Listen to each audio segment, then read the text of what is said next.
Ready to do this? I think we're ready to do this. Marc, are you ready to do this? I am. All right, let's do this. The Jeff O'Neill Show welcomes to the studio a person of magnificent character. A person well respected by their peers. A person who's done some stuff. Please welcome this person. Ladies and gentlemen, he is a hero to some. He is a convict and a troublemaker to others. He is the Prince of Pot. He is the one and only Marc frickin' Emery. Hello, Marc. Wow, that's an awesome greeting. Morning, Marc. Welcome to the studio. Thank you for coming down. Mm-hmm. Are you on a final tour? Is this a farewell tour of the city of media folk and stuff? That's right. We just went across 28 cities across Canada and said my goodbyes, my farewells, and encouraged them all to meet me on my welcome back tour when I get out of a U.S. federal penitentiary for this business of selling seeds. All right, so you have been tried and convicted? Is that how it works, or what's the update? Because I know you're going down for extradition. You're just going to walk over to the Peace Arch to pick you up and throw you in jail, or do you have to go to court?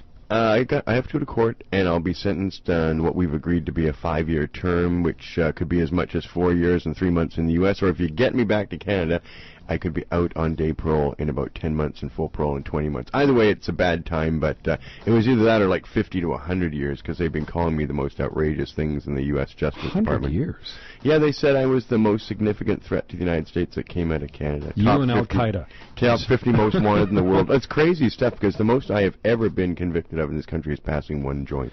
Do you keep those headlines? Because that'll look good on a wall. You know, into wall of shame sort of thing. You put that up kind of thing. You know, some bad guy. Well, you know, proud of my work. I can't really say I've ever thought of myself as a bad guy. I think of myself as a bookseller, freedom fighter, patriot, lots of good words. So it's a gentleman's agreement right now that you go down there and go spend some time in jail? Well, yeah. And it'll be a jail for aliens. All the Canadians are kept in foreign or alien prisons, sort of like District 9 in that movie down in the United States. So I'll be with people from Guatemala, Honduras, Mexico, and about 9 Canadians possibly. In Seattle? I know it'll be somewhere in California City or California, Texas, Florida, Georgia. They could ship you anywhere. Yep. Did you request Seattle? No, as a Canadian, you have to go wherever they send you. You don't really have any rights in the U.S. system. But you'll be in a foreigner prison. Yeah. And do you know the size? I mean, I guess if you could be anywhere, you could be in any prison. Who knows how many people, but... Yeah, they're huge. They're usually about 1,200 to 1,300 prisoners in there. The Canadians, unfortunately, in California City have been on lockdown for about 50 days because the Mexicans are often part of gangs, and when they have violence, then the whole prison is shut down, and that means you're in your cell for 23 hours and then taken outside for 1 hour a day. So it's a pretty miserable Spartan existence. I mean, not that it's supposed to be pleasant, I assume, but... No, it is prison after all. But it's much different than Canadian prisons. I've been in lots of Canadian jails, and they're very professionally run. Just visiting? Why would you have been in? Well, yeah. Listen, you talk about going down to the U.S., and it sounds like hell where you're heading towards, and it's just a gentleman's agreement that says you're going to be in U.S. prison for 4 years, or hopefully they'll send you back up here for as little as 10 months. Why would you agree to this? Why don't you just stay here? Well, because Jody, my wife, needs to be able to anticipate that I'm going to come home one day. If I hold out and fight the extradition, the odds of me winning that are zero. The Canadian government's never turned down an extradition request from the U.S.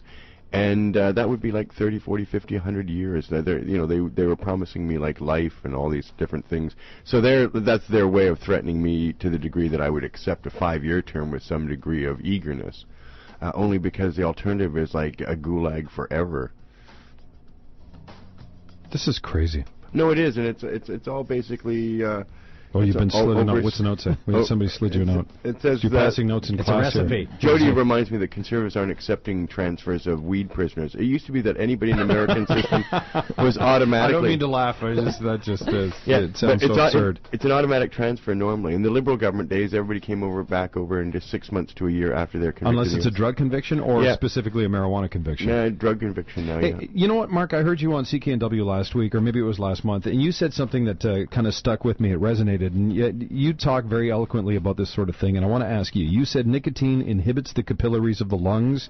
THC actually expands it. I think you were on the Christy Clark show when you were talking about this. Can you talk more about that? Well, that's why Michael Phelps is the world's greatest athlete, because even though he smokes, he uses bongs on his lungs, which are his precise instrument with which he beats people by a fraction of a second. What happens is when you take oxygen in your lungs and you expand your lungs, like say a bong hit, normally you can't use that extra oxygen, it just get exhaled.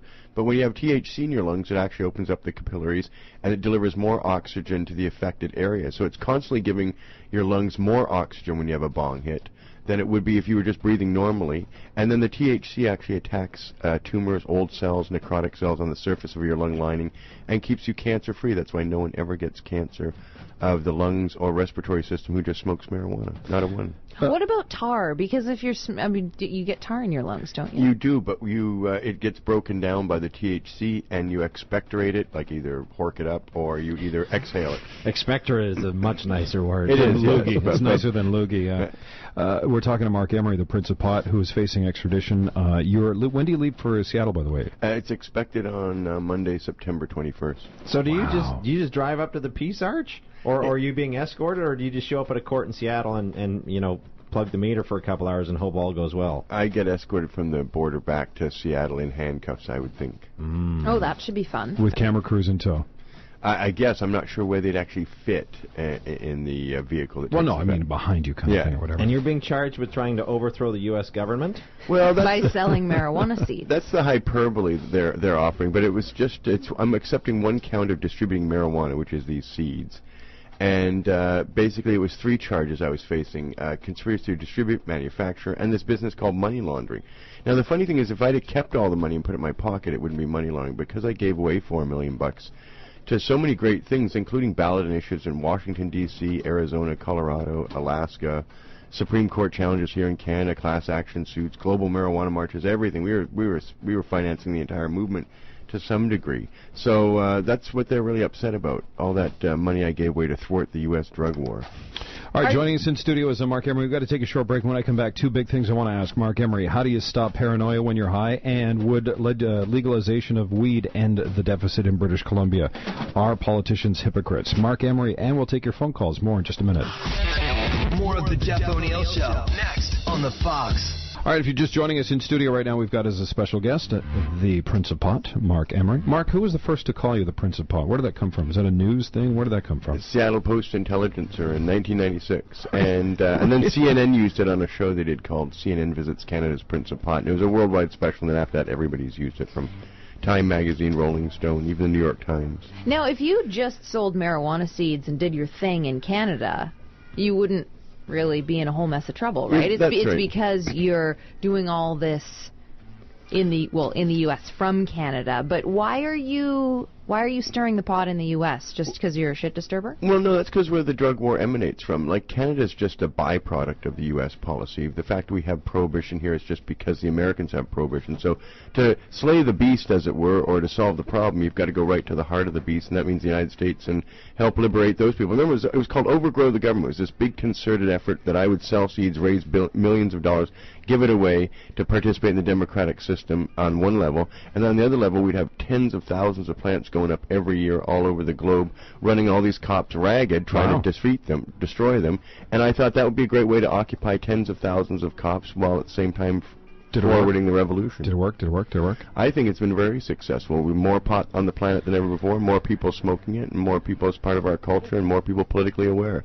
Marc Emery, in our lifetime, will we see legalized marijuana? And I ask that based on the problems in California right now, because they are screwed. As bad as the budget's going to be released today, Colin Hansen's going to stand up at 2:45 and say this province is screwed, and it's been a recession, everything's bad. But I think California is going to switch over and legalize marijuana quicker than we will. Is it inevitable? Will it be in our lifetime that they'll legalize marijuana and tax the hell out of it?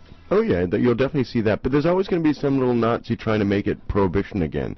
That you never got freedom forever. You have freedom for a very limited time, as long as you can hold on to it, basically. Because some politicians are always trying to control the people, and that's what this is all about. I mean, marijuana is not illegal because it's bad for your health. Everything that's legal will kill you, from cigarettes, alcohol, tobacco, prescription drugs, then why tap is it water. illegal? It's illegal because it creates critical thinkers. Once you smoke marijuana, you don't accept the hypocritical BS that you hear from your parents, your teachers, the government, the police, anybody else. And that's a great answer. Governments hunt down the critical thinkers. That's why Stephen Harper calls it a culture war. He's still trying to get the Beatles off the shelf.